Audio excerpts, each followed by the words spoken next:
Diputada, entremos con la entrevista, iniciemos la entrevista con el último tema que se ha tocado en la Asamblea Legislativa. Ayer, intensa jornada en la Comisión de Hacienda, prácticamente todo el día estuvieron reunidos, estuvieron funcionarios del gobierno explicando la distribución de los 250 millones de dólares de este préstamo del BID y cómo será la asignación presupuestaria. Diputada, ¿qué valoraciones hace usted después de esta reunión? Efectivamente fue una jornada bastante larga con 3 ministros, el de Hacienda, el ministro de Salud y el ministro de Agricultura, para que nos explicasen la utilización de este préstamo por 250 millones de dólares. Antes de entrar al detalle, Raúl, quisiera decirle algo al pueblo salvadoreño y es lo siguiente. La pandemia que está sufriendo el mundo entero ha tenido efectos nefastos para las economías globales y El Salvador no es la excepción. Esto ha mandatado y ha sido una necesidad de casi todos los países del mundo buscar dinero fresco, salvatajes, programas sociales, programas de rescate a las micro, pequeñas y medianas empresas. El Salvador no es la excepción. ¿Qué hicimos nosotros? Aprobamos 2 decretos, por un lado autorizando al gobierno a buscar 2.000 millones de dólares y por el otro 1.000 millones adicionales para la reactivación económica. Ese es el primer punto. El Salvador necesita dinero. Las empresas están necesitando, la gente necesita, la gente perdió su salario, perdieron sus trabajos, se necesita subsidio al empleo, se necesita dar créditos blandos, se necesita dar para el tema de agricultura, para los ganaderos, para los lecheros, para fomentar la producción nacional, devolver el IVA a los exportadores para que poco a poco El Salvador vaya levantándose. Ahí están los 3.000 millones que aprobamos en la Asamblea. Segundo punto, ese dinero no es un cheque en blanco. Ese dinero es dinero del pueblo y ese dinero deberá ser pagado por los ciudadanos. Entonces, la transparencia y las medidas anticorrupción es el segundo elemento. ¿Qué hicimos entonces para blindar y garantizar estos elementos? Primero, la rendición de cuentas. Segundo, la conformación de comités ciudadanos de veeduría que terminaron renunciando porque el gobierno no les daba la información. Creamos otro comité ciudadano de veeduría que esté pendiente de los recursos de la gente. Estos dineros no son del gobierno, ni los paquetes de comida que andan regalando son del gobierno, ni las vacunas, ni el Hospital El Salvador, nada es del gobierno, todo es dinero del pueblo salvadoreño que la Asamblea Legislativa ha autorizado para gestionar. Lo tercero que hicimos, obviamente, es reforzar que la Corte de Cuentas tiene un papel fundamental que jugar como lo mandata la Constitución y las leyes de la República sobre la utilización de estos fondos. El otro elemento es que a cada préstamo le pusimos 3 vueltas en la Asamblea. Normalmente un préstamo tiene 2 vueltas, una para autorizar la búsqueda del dinero y una segunda vuelta para ratificar la adquisición de dicho préstamo, la cual requiere mayoría calificada.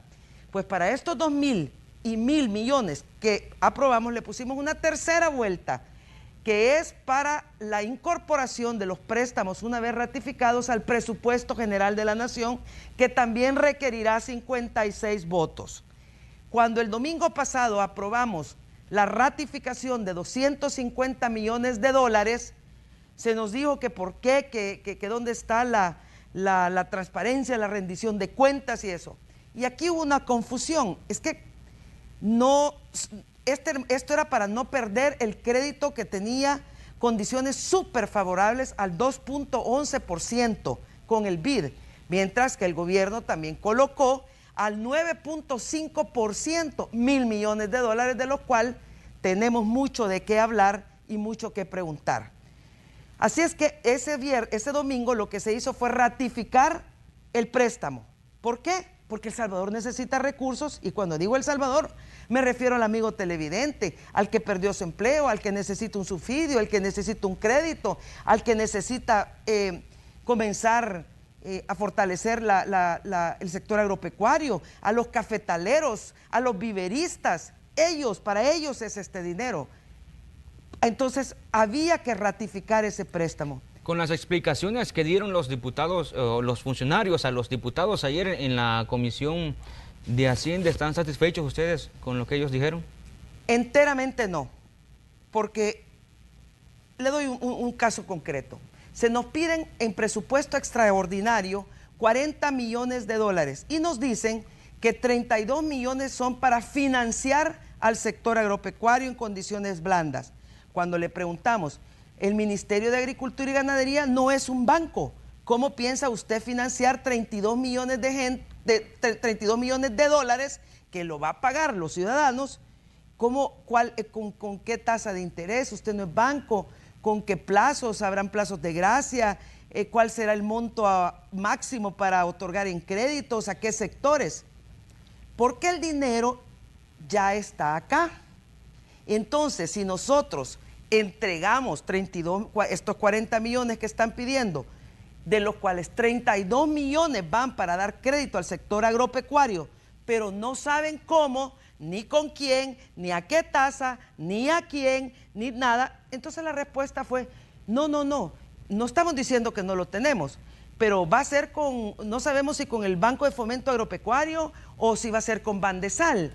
Entonces yo le digo, mire, nosotros necesitamos saber si van a financiar 32 millones de dólares y me están pidiendo que yo vote para el financiamiento, con lo cual yo estoy de acuerdo. El sector agropecuario necesita un rescate, un salvataje. Los lecheros, los ganaderos, los caficultores, los que siembran maíz, los que siembran frijoles, necesitan, así como la micro y pequeña y mediana empresa. Pero usted le daría 32 millones de dólares al Ministerio de Agricultura y Ganadería, que no es un banco, sin que le defina cómo le va a entregar ese dinero a usted, al ciudadano. Yo no lo haría, ni creo que mis colegas diputados lo harían. ¿Qué les estamos pidiendo? Defíname el mecanismo.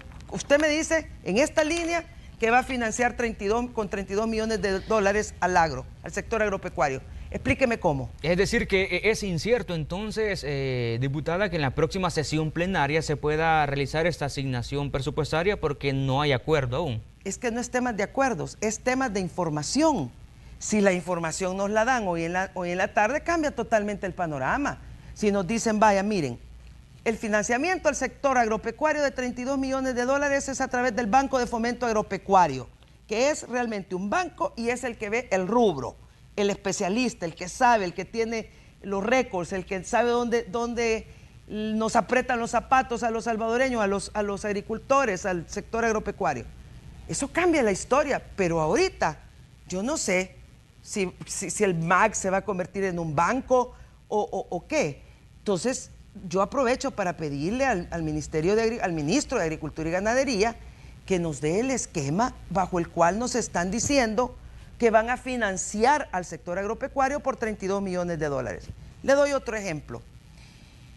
En el decreto de los 2.000 millones de dólares se estipula el destino de los fondos a manera general, y en el de los 1.000 millones también, que es para formar un fideicomiso de 600 millones de dólares para dar créditos a las MIPYMES, para dar subsidio al empleo de 140 millones y para ayudar al sector informal, al que nos está viendo ahorita, el que se está tronando los dedos porque no pudo hacer su trabajo que le da de comer. Y luego hay 400 millones de dólares más para que le devuelvan al sector exportador el IVA, que realmente nunca lo deberían de pagar, porque hoy lo pagan y después hay que devolverlo. Y cuando le toca al gobierno devolverlo, ya se gastaron el IVA que pagaron los exportadores, entonces hay que darles 100 millones de dólares para que devuelvan lo que no es del gobierno y se lo devuelvan a los exportadores, y hay 300 para que le paguen a los proveedores del Estado. ¿Quiénes son los proveedores? Las micro y pequeñas empresas, aquellos que les dan zapatos, los uniformes, los que les dan servicios varios, en fin. Pero ahí está la pregunta. Cuando le preguntamos, mire, señor ministro, usted colocó en bonos 1.000 millones de dólares. ¿En qué marco jurídico lo hizo? Lo hizo en el marco del decreto 608, que es el de los 2.000 millones de dólares, o lo hizo en el marco de los 1.000 millones de dólares. Y la respuesta fue que no, que tiene varias herramientas para poder colocar bonos. Una, el presupuesto, que ya indicaba una brecha de 645 millones de dólares. Otro, el decreto 608, que le autorizaba a colocar bonos para obtener estos 2.000 millones si fuese necesario, aunque el decreto le advierte que es mejor la banca multilateral porque son condiciones más favorables, y el otro es el de los 1.000. Entonces nos dice que utilizó los tres y que les toca estar balanceando a ver cuál de los tres. La pregunta es, si usted ocupó el marco de los 1.000 millones de dólares, donde están los 600 millones de dólares para que los créditos lleguen a los microempresarios, para que se le ayude al sector informal y para que se paguen los salarios de los empleados, de los trabajadores que perdieron sus empleos a raíz de la epidemia, la pregunta es, ¿por qué lo utilizó para refuerzo presupuestario cuando el decreto de los 1.000 millones es bien claro y se ha constituido incluso un fideicomiso? Esto tiene dos problemas. Debió pasar por la Asamblea. Gravísimos, tiene dos. Es que no, mire, para colocar los bonos no tiene que llegar a la Asamblea porque ya se lo autorizaba el decreto de los 1.000. La distribución de los fondos. Lo que pasa que eso no es una piñata, ni es un cheque en blanco, y eso se convierte en ley de la República. Dígame usted qué microempresario ha recibido un centavo partido por la mitad de créditos blandos como lo anuncian tanto, como lo hemos aprobado. Que alguien pudiera llamar y decirme, a mí ya me dieron tanto. Dígame qué sector o qué trabajador informal ha recibido un centavo partido por la mitad de los 1.000 millones de dólares que va a pagar el pueblo salvadoreño.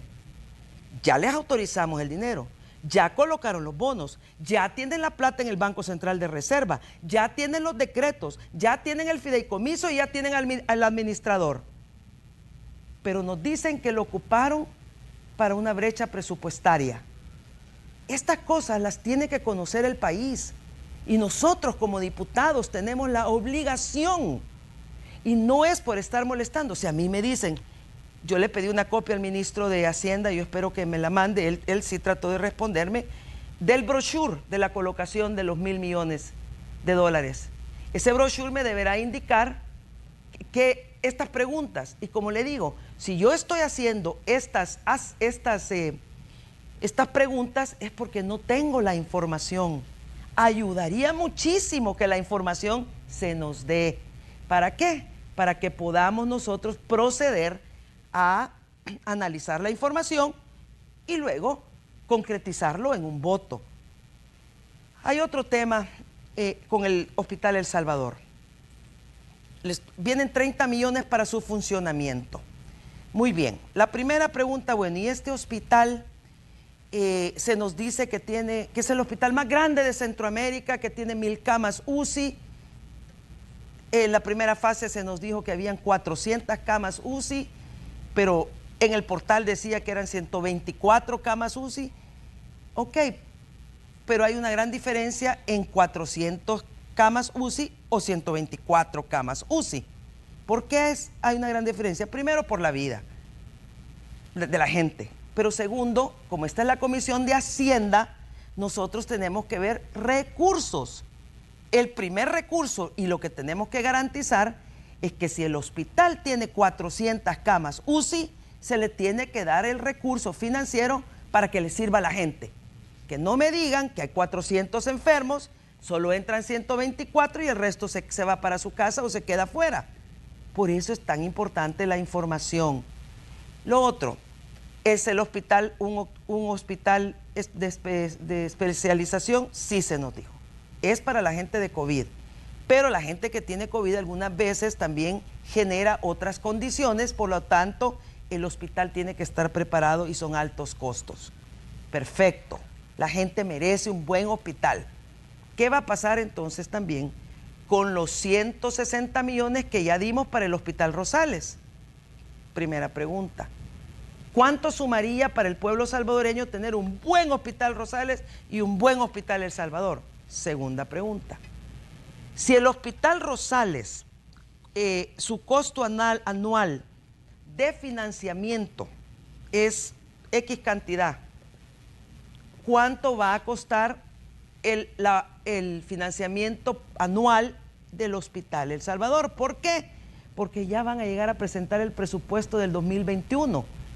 Dígame usted si nosotros, los diputados, miembros de la Comisión de Hacienda, al momento de otorgar 30 millones para el funcionamiento del hospital, donde vienen 2.140 y pico nuevas plazas, no debemos saber cuál es la visión del hospital, de dónde vamos a sacar los recursos, porque hay que asegurar los recursos para el Hospital El Salvador. Por supuesto que hay que asegurarlo. Y para asegurarlo necesitamos conocer su costo de operación. De las 2.140 y pico de plazas que van a contratar, son 2.140 plazas de médicos, son 2.140 plazas de enfermeros, son 2.140 plazas de la gente que provee los servicios, son 2.140 plazas de laboratoristas. No nos dice nada. No es lo mismo contratar 2.140 médicos que 2.140 personas encargadas del mantenimiento, del servicio, o de técnicos, o de enfermeros, o de médicos. Entonces le preguntamos, perfecto, usted necesita 2.140. Díganos, por favor, cuántos médicos, cuántas enfermeras, cuánto de estos, cuántos motoristas, cuántos, etcétera. Porque es necesario conocer esto. Es importantísimo, porque si un porcentaje de los 30 millones va para el pago de salarios, esos empleos tendrán que sostenerse en el corto, mediano y largo tiempo. No podemos estar improvisando y dando sin que El Salvador, o que si por lo menos nosotros lo conozcamos, porque la responsabilidad de los diputados, miembros de la Comisión de Hacienda, es enorme y la gente quiere conocer cómo y cuándo. No es oponerse al proyecto, es conocer su corto, mediano y largo alcance para garantizar su éxito, diputada, para garantizar que las micro y la gente reciba sus créditos, sus subsidios o lo que vayan necesitando. Una pregunta antes de finalizar el espacio de la entrevista. De los 250 millones que se está en este momento en el debate, entiendo que 75 van para las alcaldías. Correcto. El proceso o el mecanismo de verificación o de control del uso adecuado de estos fondos de las alcaldías, ¿cuál sería en este caso? Porque en ocasiones, o en muchas ocasiones, se cuestiona el uso que le dan muchos alcaldes al dinero que se les entrega. Los alcaldes están sujetos a las mismísimas reglas de transparencia que describí cuando hablé de los 2.000 millones de dólares de un comité veedor, de las reglas de la Corte de Cuentas, de las cláusulas de transparencia que incluye el decreto 608 y 640. Las alcaldías tienen absolutamente las mismas condiciones de cumplimiento que tiene el gobierno y las instituciones públicas. No hay diferencia, porque el decreto es dinero público. Lo gaste una alcaldía, o lo gaste otra, o lo gaste el gobierno o un ministerio otro. Ese dinero lo va a pagar la gente. Así es de que sobre las cláusulas de transparencia no se puede ser selectivo. Es universal cuando se toquen estos dineros, incluyendo, así porque la pregunta es para las alcaldías, incluyendo las alcaldías deberán rendir cuentas de acuerdo a los parámetros que establece la ley y que acabo de adicionar otros para el futuro. Así es de que eso que quede pues meridianamente claro. Gracias, diputada, por haber estado en la entrevista con nosotros. Raúl, a usted, buenas tardes a todos.